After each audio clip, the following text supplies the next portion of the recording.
Now go ahead and who's the best offensive lineman you played with at Central? Best offensive lineman, I would have to go with Derek Wilson, Beastie. Dude was definitely a beast. He was actually a beast on defense too, on the D line. We got a couple names, other names we could throw out there. We could throw out Big Everett. You know, he was a big body. You know, he took up a lot of space. You know, he might not have had the fastest feet, but he actually had good hands. You know what I mean? So he was actually put them hands on somebody. You know, we called him IHOP. At least I called him IHOP. You know what I mean? International House of Pancakes. But yeah, I would go with D-Ski, man, for O-line. D-line. D-line, you know, I would have to go with the big O. You know, even though he ain't played the whole season, boy, when he was out there, you know, you definitely felt his presence. You know what I mean? He was definitely a pass stopper. You know what I mean? He found a way to get in there. You know what I mean? That's one of the few guys at his size that I seen that actually acted like he had a basketball in his hand on the football field coming off the line. You know, he's doing juke moves, spin moves. He go out there with no tape, no shoestring. You know what I mean? It didn't matter. His shoestring could be broke. He just gonna tie a knot in it and he gonna go. Yeah. You know, that's how he played. And boy, you know, we actually missed him the rest of that season, man. But when he was there, he was a force. Linebacker, man, I would have to say, I would have to go with Prep. You know what I mean? Prep was actually a guy that played running back for us. Actually, I think he might have played fullback for us. But linebacker-wise, you know, he had that mentality, you know, full steam ahead. You know what I mean? If it's in front of me, I'm hitting. You know, and that's pretty much how he played. He really didn't let a whole lot get behind him, unless he was getting there too fast. But yeah, he was actually a go-getter, man, and he was actually the field general on defense too. Okay. Corner, hands down, would be my guy Chris Browder. Once again, you know, he was a heck of an athlete. I mentioned his name once already as a running back, actually halfback, you know. But he just prided himself, you know, on working hard, man. He had real good footwork, and that right there was the key, you know, to his good defense, and his instincts was pretty key too. But I would say just his overall fundamentals, you know, made him stand out, and that's a lot of things that I think players is lacking today. It's just pure fundamental. They go a lot off of just raw talent, but his fundamentals was on point at the corner position. He didn't mind, you know, man-to-man coverage, you know, bumping you until you can't get bumped no more, and that right there was a big key in his good defensive play at the corner. Go ahead and name me your best teammate in high school and best opponent in high school. I would say my best teammate would be my guy Tommy Signars, man. Mainly because, you know, on and off the field, you know, he was one of those guys. You know, he always led by example. You know, I mean, you never heard his name in any conversations about anything negative. You know, on the field, you can always count on him making the right decisions. You know, you can use him, you know, when you need somebody to go to. That was your big time guy player, and you know, he wasn't necessarily one of those people that'd chew you out all the time. But if you needed that pickup, he was the guy that was gonna pick you up. And if you got too far out of hand, he'll let you know, come on, man, you got to keep your focus, because we can't lose nobody because of your own mental, your mental focus. But that would be my overall, best teammate player. What was the next question? Opponent. I got two on this one, man. And one is I never faced him because I didn't play defense, but that would be Nick Testa. This guy from Lake Central. And I ended up, seeing this guy again in college, wide receiver.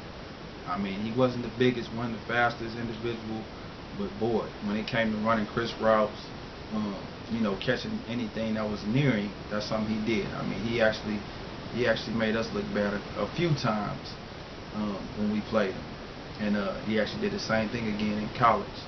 The other guy is a guy, Jermaine Fears, that played at Ben Davis. That was a guy that actually guarded me.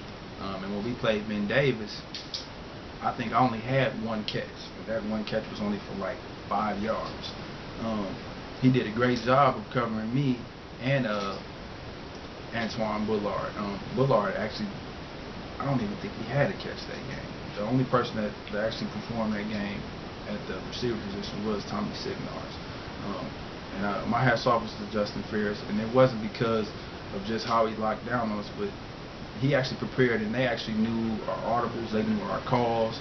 So when we were saying our 621 or our, we was calling our passing plays out at the line of scrimmage, he was yelling to his defense, watch the hitch, watch the slant, watch the post. So whatever we was calling out numbers wise was just a no-go. We had to actually go second half to all signals.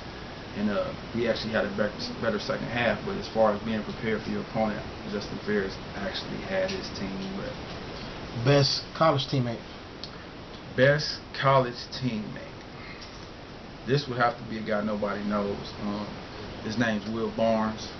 This was also my roommate in college. He's actually from Michigan. The guy he started out playing middle linebacker.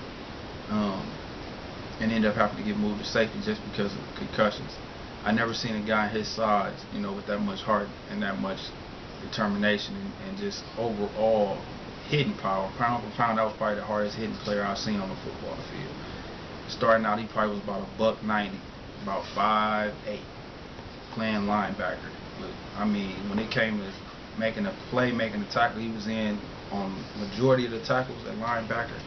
Like I said, due to concussions, after that I think his first 2 seasons, we moved him to safety, and he still had the same mentality. He was one of those that still ran up to the line when he seen him run, and he actually had the explosiveness if he got a pick to take it to the house at any given time. But that guy there, man, I would say that's the best player I ever played with in college. I was going semi-pro, best teammate. Semi-pro, best teammate would be a guy that runs the ball for us at the Noble County Wolfpack. His name's Andrew Shaw. This is the most humble guy I've ever seen. I never seen a guy that plays football and is so quiet, but he's a bruiser. He's a big guy, about 6 foot, about 220, maybe a little bit bigger, with decent speed and quickness.